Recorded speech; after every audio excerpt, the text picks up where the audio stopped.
Hurkan caminhava rapidamente pela floresta, com a irritação evidente em seu rosto. Os estranhos o seguiam de perto, ofegando enquanto elogiavam sua velocidade, afirmando que tal feito era digno de alguém talentoso. Eles imploraram para que ele fosse um pouco mais devagar, pois não conseguiam acompanhá-lo. Perdendo a paciência, Hyrcan gritou, ordenando que eles fossem embora. No entanto, os estranhos não se intimidaram. Um deles lembrou que Hyrcan ainda não lhes havia dado uma resposta. Então, os três mudaram subitamente de atitude, com um estilo floreado e dramático, convidando a juntar-se a eles. Hyrcan demonstrou ceticismo, incapaz de acreditar no que acabara de ouvir. Em seguida, o grupo de estranhos decidiu se apresentar formalmente. Eles se declararam como o clã R2 e revelaram que estavam treinando na floresta de Parung para alcançar o nível 100. O estranho explicou que os monstros na floresta eram demasiado fortes para eles. O grupo não tinha força suficiente para caçar, por isso precisavam de mais companheiros de equipe. No entanto, ele lamentou que ninguém concordasse em se juntar. Hyrcan sarcasticamente disse que isso era surpreendente.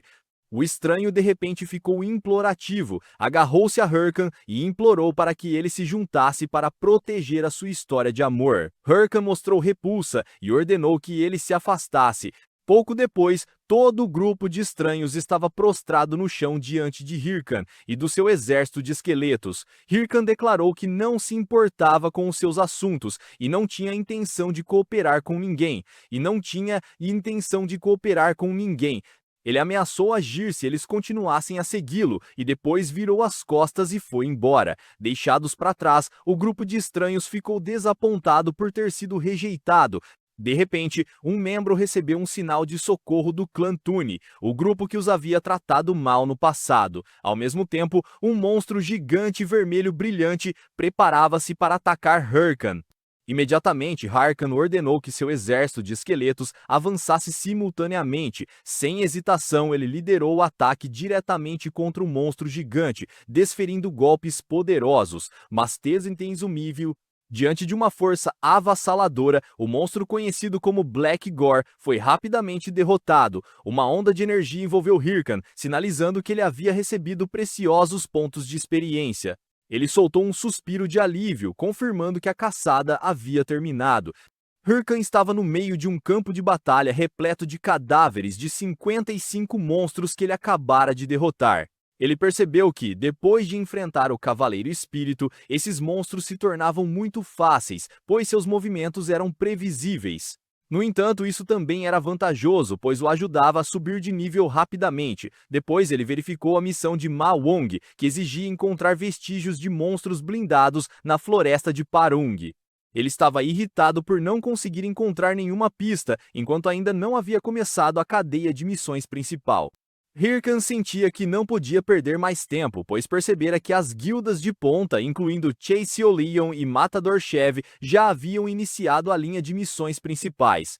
Ele temia que o alcançassem em breve. Por um momento, arrependeu-se de não ter extraído informações da família R2, da Guo. No entanto, ao imaginar ter de colaborar com eles, ele imediatamente descartou essa ideia e preferiria morrer a ter de trabalhar com aquelas pessoas. De repente, seus pensamentos foram interrompidos por uma grande explosão à distância na floresta. Ele estava irritado porque alguém estava causando um tumulto, atraindo todos os monstros da área. O aborrecimento rapidamente se transformou em curiosidade, e ele se perguntava que tipo de monstro poderia causar tantos problemas.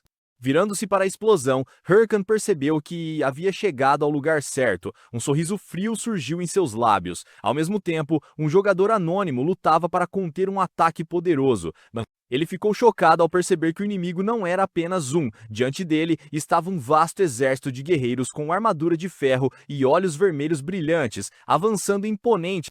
O jogador anônimo está em uma situação extremamente difícil. A armadura robusta dos monstros torna ineficaz cada ataque dele.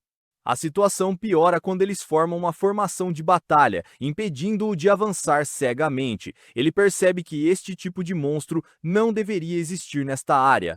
Enquanto especulava sobre quem estaria por trás do comando dos monstros, ele notou subitamente outra presença. Entre as fileiras inimigas, uma figura grande e imponente apareceu, um líder completamente desconhecido. O capitão percebeu o perigo que enfrentavam. O inimigo era um monstro inteligente o suficiente para comandar um exército inteiro. Ele admitiu que o grupo baixou a guarda, e essa ameaça estava além de suas capacidades. Para ganhar tempo, um membro ergueu uma parede de fogo gigante para bloquear o avanço dos monstros blindados. As chamas violentas irromperam, engolindo os inimigos. O capitão virou-se sobressaltado e viu os companheiros correndo para checar. Ele olhou para eles, observando o campo de batalha novamente. A situação era terrível. Ele sabia que outro clã havia sido completamente aniquilado e temia que sua equipe não pudesse aguentar muito mais, cercada e exausta. No meio do cerco inimigo, um jogador achou que deveriam fugir antes que todos morressem. O seu colega de equipa também percebeu que as suas chances de vitória eram muito baixas. De repente, um grito de socorro chamou a sua atenção. Na sua memória, alguém tentava proteger um colega de equipa ferido e pedia ajuda desesperadamente, mas o outro jogador virou as costas e fugiu. Finalmente, todo o grupo apenas se abraçou, aceitando seu destino. Após um momento de reflexão, o capitão tomou uma decisão. Ele ordenou a seus companheiros que usassem toda a energia restante para abrir caminho para a família Tune.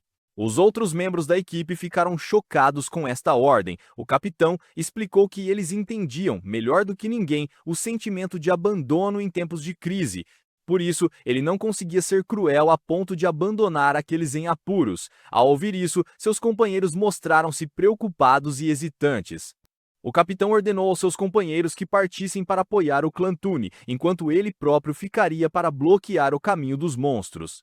Ele afirmou que o inimigo não conseguiria passar e então avançou bravamente em direção a eles. Empunhando a arma na mão, ele desferiu um golpe poderoso que atingiu um monstro. Vendo que seu golpe foi eficaz, ele percebeu que o plano estava a correr bem e preparou-se para continuar a lutar. O capitão foi derrubado no chão por um monstro gigante. Debatendo-se no chão, ele percebeu que seus esforços não eram suficientes. Quando o monstro blindado levantou a pata para lhe dar o golpe final, uma onda de energia azul esverdeada apareceu de repente. Hirkan correu, bloqueou o ataque e disse ao capitão para parar de tentar ser legal. O capitão, surpreso, reconheceu o recém-chegado. Hirkan parou à sua frente e falou claramente para evitar mal-entendidos. Ele afirmou que não estava ali para ajudar, mas sim para impedi-los de tomar seus monstros. Para a consternação do capitão, Hirkan convocou seu exército esquelético para a batalha. Sob as ordens de Hirkan, seus guerreiros esqueléticos lançaram-se ao ataque. Eles rápida e impiedosamente dilaceraram o exército de monstros blindados. Um jogador próximo testemunhou tudo, completamente maravilhado com suas proezas de combate. Ele não podia acreditar que tais espíritos invocados pudessem se mover e lutar com tanta habilidade, um poder que excedia em muito as capacidades de um necromante comum. A verdadeira identidade do mascarado de Rahou tornou-se uma grande questão em sua mente. A batalha terminou rapidamente com os monstros completamente subjugados, e Hirkan ganhou pontos de experiência. Após lidar com os lacaios, Hirkan virou-se para o jogador sobrevivente. Ele zombou do chefe monstro pela destruição de seus subordinados e prometeu que ele em breve se reuniria a eles.